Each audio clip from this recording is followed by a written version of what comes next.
Research shows that 82% of workers claim that their leaders, their managers, are, quote, fundamentally uninspiring. Think about those words, fundamentally uninspiring. That doesn't mean that on the surface level they're not charismatic. It doesn't mean that these individuals don't know how to tell stories, or maybe that they've made a mistake. What it means fundamentally, in their DNA, they are not somebody that others want to follow. Now, just in case you think that may just be from the worker's perspective, only 11% of organizations claim that they have a strong or very strong leadership bench. Organizations, businesses, nonprofits, formal organizations whose job it is to pull people together towards an objective. Only 1 out of every 10 claims to have a strong leadership bench. And just in case you think that this is only the business world, try this one on for size. Forget leadership, forget inspiration. 55% of Americans don't even trust their political leaders. Without trust, there is no leadership. I don't know about you, but to me, this data says that we have a fundamental leadership crisis going on in the world today. The data says it, the facts say it, but I'm willing to bet that your life experience tells you the same thing. Just look around you. We live in a society where we're continually fighting with one another. We live in a world where we let the smallest differences get in the way, where we can't progress because people are always on different sides. It's not to say that there aren't objective truths that we can disagree with, but fundamentally, our world is lacking leaders, and we experience it on a day in and day out basis. And if you are like me, you can't help but ask the question, why? Well, let's go back to the research. What does it say? A survey of different leadership reports and research studies shows that only about 10% of human beings are naturally inclined to lead. That's 1 out of every 10. Now, before you lose hope, try this one on. There's another 20% of the population that has the raw skills, has the wrong talents to be good leaders.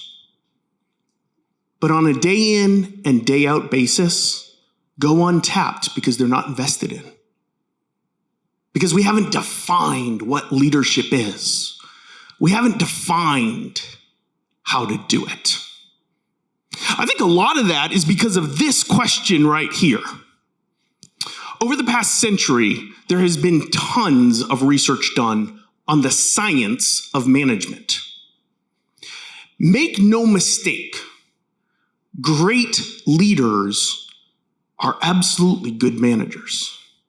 And great managers tend to be really good leaders. But in this world, we have over-indexed on management. The research, the science is all about how do we harness the power of the human spirit to reach our selfish objectives versus leadership, which is all about unlocking human potential. Leadership is something that in this world we say, I know it when I see it. Take Nelson Mandela, for example. I think most people in the world will step back, not knowing much about him, and say, what an unbelievable leader. It takes a great leader to go from prison to president. It takes a great leader to turn the tide of racism in South Africa, to impact not just a country, but a continent, and dare I say, the entire world. But have you ever stopped and asked the question, why? Is it just because he was courageous? Is it just because it happened? You're sitting here tonight because something inside of you attracted you to a talk on leadership. Something inside of you called you to participate in the Leadership Institute. If you want to be a leader, you can be. But you better think about what that means. You better think about how to do it.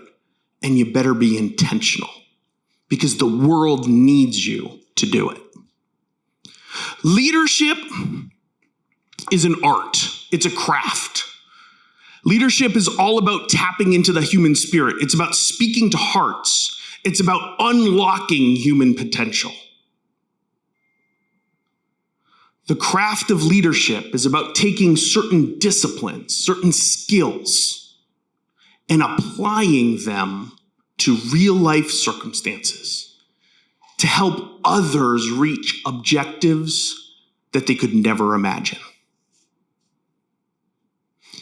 If you're called to be a leader, if leadership is your vocation, that's what you're called to do, is to tap into the human spirit and to help others become the best version of themselves. Let's take a look at what that might look like. And dare I say that if you want to be a leader, if you want to help fill this void, you can do it by following 5 different values. If you live these values, I can assure you that others will want to follow. The first one is to embrace humility. And I want to tell you a story.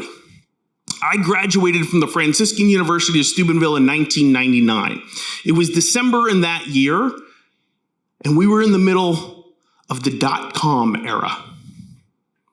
I studied communications. I thought I was going to move into radio and television production.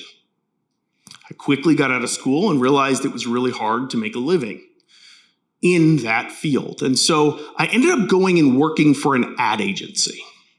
And at this ad agency, my very first client was a software company. And I began to consult and travel to the Silicon Valley every single week. And through that experience, I met a CTO. The CTO's name was John Fowler. Now, John, very quickly, seeing this new grad that knew nothing about software or software companies, took me under his wing. He also realized that not only did I need a mentor, I needed a mentor not just in my work, but in my faith. And he actually invited me to pray every single morning with a friend of his in the office. And we began to build a relationship. And ultimately, 3 months in, he offered me a new job, and I went and worked for him. 2 years later, 2 years into my career, John and I were working together at a consulting company. And John, still to this day, the smartest technologist I've ever met, and one of the best human beings I've ever met, helped the business that I was working for to land a really big contract with Frito-Lay.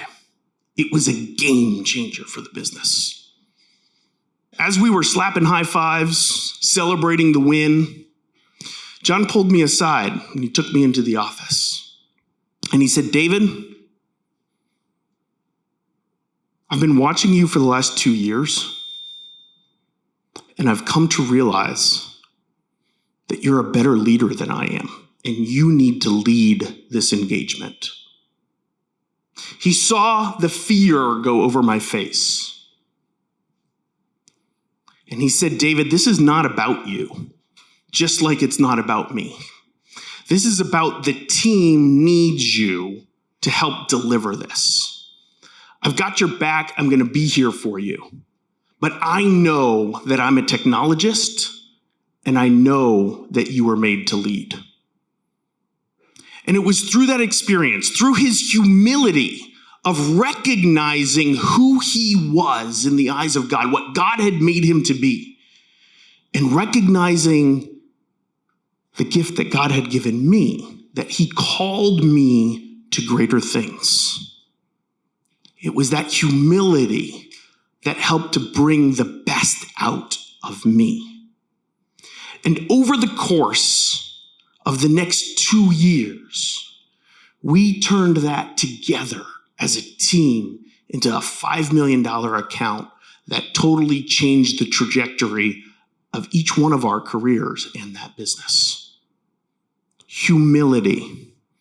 If you want to be a great leader, embrace humility. Leaders prioritize team and others over themselves. They see leadership as a responsibility, not as a privilege. They recognize the contributions of others. They admit faults. They ask for forgiveness. They own who they are, and they own who others are. If you want to be a great leader, embrace humility. If you want to be a great leader, you've also got to show compassion. Compassion is all about the other person as well, but it's about seeing them in their need and not just feeling it, not just understanding it, but doing something about it. I was fortunate as a young kid. I grew up watching incredible leadership in action. At 16 years old, my father commanded the largest and most powerful nuclear missile wing in the world. He was in the United States Air Force, and he literally carried the codes around to the nukes. Only he and the President of the United States had the two codes that would come together to push the button.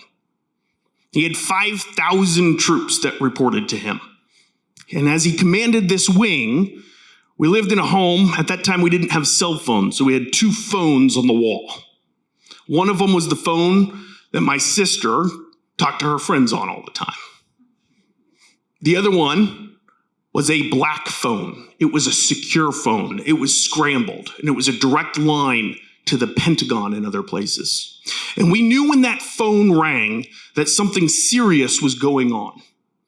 And I'll never forget the dinner. At 16 years old, as a family are sitting around, we're eating, and that phone rang like it did once or twice every month. But this time was different. From the other room, we could hear my dad get more stern, get more direct, raise his voice. My dad wasn't a yeller, but he could take charge and take command when it needed to be taken. He got back to the dinner table, and like she always did, my mom, what was that all about?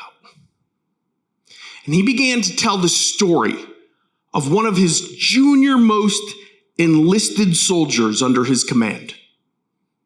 She was one of the wing's best soldiers, but she was naturally big-boned, had a big frame. And because of that, the policy in the Air Force was all about weight. And if at a certain height your weight was something, you were discharged because you didn't meet the stereotype. You didn't meet the process, the policy. That phone call was from the Pentagon. It was a commanding general talking to my father about discharging this human being from the military. Not because she was overweight, because somebody wasn't looking at her as a human being, wasn't understanding the context. Somebody was just looking at a number and saying, she must be out of shape. She must be overweight. My dad did what many leaders would not do. He paused, he considered the person, and he began to explain and then began to get adamant that this young lady was one of his best soldiers, that it wasn't about her weight, that she was in shape, and that he was going to stand there for her regardless of what it meant for his career. Now, if you think that's powerful, let me tell you the most powerful part of it. 2 weeks later, we're going into the base exchange. I don't remember what we wanted to buy, but the family gets out of the car, and I'm not kidding you. A young soldier, a female, dressed in full fatigues, comes running up to her commanding general with tears in her eyes and gives him a hug. Why? Because he treated her like a human being. Because he showed compassion. He just didn't understand that the system was unfair. He did something about it because it was the right thing to do. If you want to be a great leader, if you want people to follow you, you've got to have their best interest in mind. You've got to be willing to stand up for what is right. Leaders show concern for others. They seek to understand the world through the other's lens, and they are moved to come to their aid. The compassionate leader assumes good intent, provides encouragement, and actively engages in ensuring others' success. The world needs more leaders who care not about themselves, but are willing to act on behalf of the other. If you want to be a great leader, you have to embrace humility, you've got to show compassion, and you need to facilitate collaboration. I'm often asked, David, what's been the secret to your success? What is that one decision you made that changed the trajectory of your business? I wish I could tell you it was deliberate. But probably the single most decision that I made that changed our trajectory was when we were a small, fledgling little business. We had less than 10 employees, under $1 million of revenue. And I decided to put together a board of directors. Now, you may not know this, but most boards are put together when somebody has outside investors or has a complex situation to manage various shareholders and stakeholders. I still owned 100% of the business, but I realized I was leading a business for the very first time in my life, and I figured if I couldn't convince 4 other people that I had hand chosen that my idea was the best idea, it's probably in my own best interest to listen to these wise folks that I had brought around the table.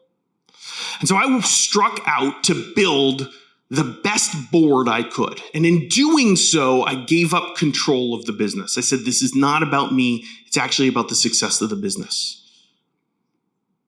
I say it was unconsciously competent. I say that it was an accidental success because I wasn't thinking about what that did. But what it did was it brought me to a table and taught me to ask questions, to seek others' advice.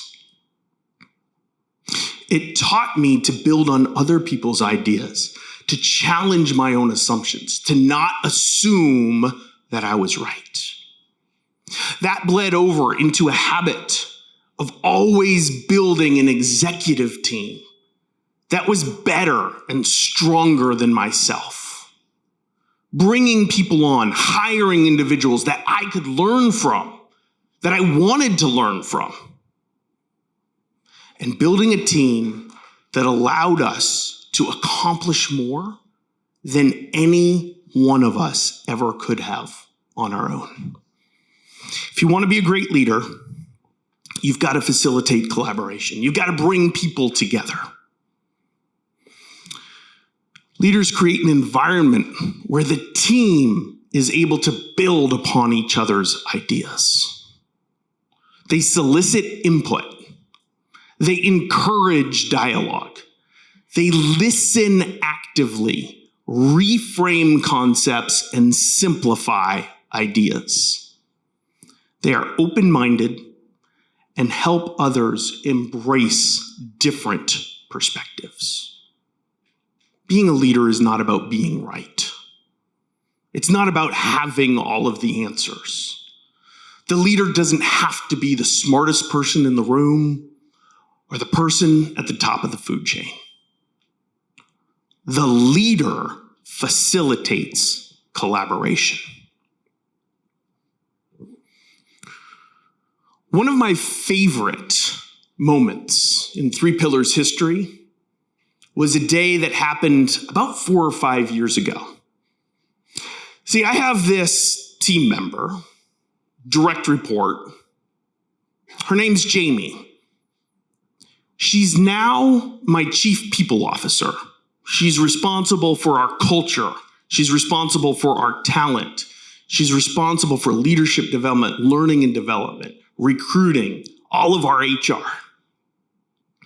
She started with the organization when she was 3 months out of school, and she's been a rocket ship. She's grown into her career. She's a fabulous executive. But my favorite story about Jamie happened one day when she pulled me aside. She said, "David, you've got a problem." Problem? Said, most days you're humble, you're compassionate, you have a very high level of EQ, emotional quotient. But every now and then you get into a debate and your brain goes crazy. Your IQ goes off the rails and you're arguing and you're passionate. And people get scared of you.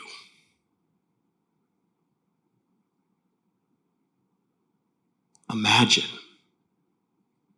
People get scared of me. That's leadership.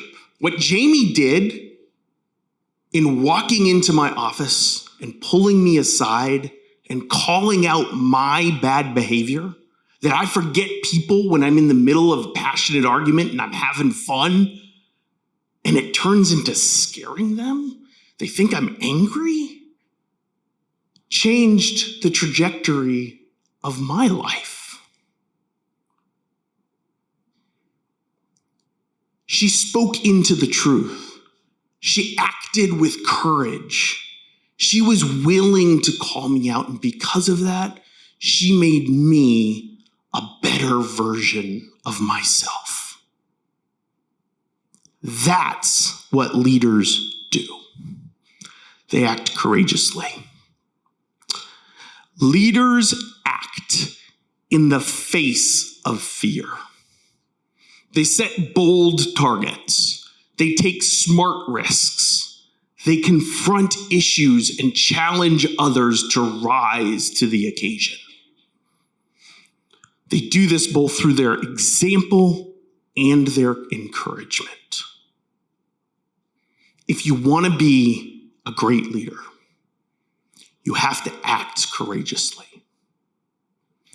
And don't fool yourself. The vast majority of courage doesn't happen in some public situation like the heroic stories we hear. Oh, there's plenty of leaders in battle or in truly heroic situations.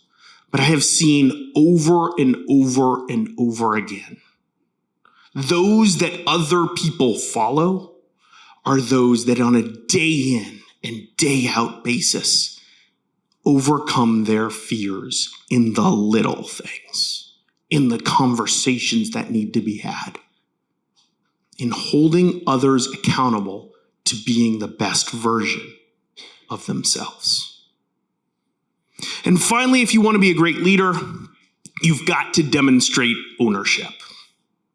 Now, I've got a funny story for you because this just happened this past weekend. I've got a 19-year-old son. He lives in Kentucky. He started his career. And my wife, Teresa, and I went out to visit him this past weekend. And we were just hanging out, enjoying our time together. And before we went out to dinner, Teresa wanted to go back to our hotel room to change her clothes. She had worn shorts for the day. It was warm. And she wanted to make sure for the evening she had a little bit more warmth. So we're driving up to the hotel, and we look in the distance, we see the hotel, and there's smoke coming up. It's this white billow, and my son makes a joke. He looks like your hotel's on fire. We might not be changing after all. We all chuckle to ourselves, and we drive up to the front door. And I'm not kidding you, the 3 bushes in the front, right in front of the front door, are blazing on fire. I'm not a fireman.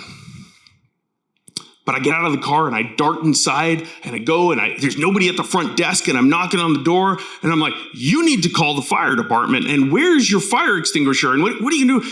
And the lady's literally just sitting there and like, ho hum, ho hum. Like, no, I'm not joking. Can you smell the fire? Can you see it? And she looks at it, ho hum, ho hum. And then she starts to meander down. I'm going to go get the engineer for the hotel. And I'm like, what the heck? This is nuts. So I dart down the hall. I find the nearest fire extinguisher. I go out and I put it out. And afterwards, Teresa pulls me aside and she's like, you just can't make other people's problems not your own, can you? She's like, you just darted into a building with a fire outside and you put the fire out. What's going on? Here's the reality. Leaders make other people's problems their own. Leaders see a problem and they go to extinguish it. Leaders take full responsibility. Doesn't matter that the front desk or the engineer had the problem. Somebody had to put that fire out or the whole hotel was going to burn down. And I wasn't going to stand outside and watch as an entire building, likely with people in it, burn down. I wasn't going to wait for the fire department. After the fire was out, the fire trucks come rushing out. A couple people meander from the parking lot. Like, we saw you jump out of that car. Why'd you do it? They were watching. They thought it was fun. Leaders take ownership. Leaders take initiative and possess a strong sense of responsibility. They deliver on their commitments and hold themselves accountable when they do not. If you want to be a leader, if you want others to follow you, if you want to change the world, take ownership. It's not somebody else's problem. It's our problem. And the world needs you to step up. If you want to help us fix this void that we have in the world today, if you want to change the trajectory of our society, if you want to fill the gap, 5 values, live them. You can start practicing now. Embrace humility. Show compassion. Facilitate collaboration. act courageously, and demonstrate ownership. If you do that, you will unlock human potential. People will want to follow you. They will get behind you and accomplish more than you ever thought was possible. Brothers and sisters, at the heart of leadership is a fundamental understanding, honor, and respect for the human person. If management is all about harnessing others, leadership is about unleashing others. It's about allowing others to be the best version of themselves. It's about pulling people together and helping them to accomplish things together as teams. I don't know what each and every one of you are called to. For some of you, it'll be in business. For some of you, it'll be in politics. For some of you, it'll be at home. But whatever you're called to, lead. The world needs it. This is a model that I use with my team. When we have a leadership development day, when we invest in our next generation of leaders, we take them through a competency model. What I've shared with you today is the base of leadership. If you live those 5 values, if you act on them, if you embrace them, you will be 80% of the way there. That is the foundation, to embody the values of leadership. And once you get there, you will notice that others will begin to follow you, and you can start to refine your other skills. Leaders don't just embody values, they drive execution. They don't just drive execution, they build operations. They don't just build operations, they develop strategy. And they don't just develop strategy, they set a vision that others can get behind. If you want to know what leadership is, you've got to define it. You've got to make it clear. In my experience, this is what leadership looks like. And I want to challenge you today to put into action that first rung. Embody the values of leadership. Not for yourself, not because you want to have a successful career, not because you want some selfish gain. Because after all, leadership is not a privilege. It's a responsibility. Do it because there's a void of leadership in the world today. Do it because the world needs you too. And if you do, I think you will find what I have found throughout my life. That truly magnanimous leadership is 100 times more powerful than any management technique you will ever find. It unlocks human potential. It unlocks greatness in others. Now, I want to open it up to questions. I'm happy to chat. Any question at all. But before I do, if you have your phones out, if you're interested in the topic of leadership, there's 3 books that I highly recommend. In fact, there's 4, but one of them is on the back table there, so you get one on the way out, so you don't have to take a picture. These are 3 of my favorite leadership books.